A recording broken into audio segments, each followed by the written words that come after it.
Hi friends, నా videos అన్నీ చూసి లైక్ చేయండి, షేర్ చేయండి, సబ్స్క్రైబ్ చేయండి. Thank you for watching my videos. ఇది మా విరజాజుల చెట్టు చూడండి.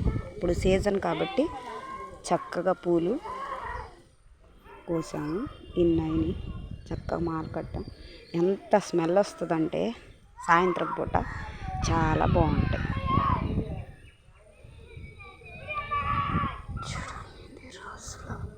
రోజ్ ఫ్లవర్స్ చెట్టు ఇది మేము పెట్టి 4-5 ఇయర్స్ అవుతుంది. నిత్యం కాస్తానే ఉంటాయి, ఫ్లవర్స్ పోస్తానే ఉంటాయి.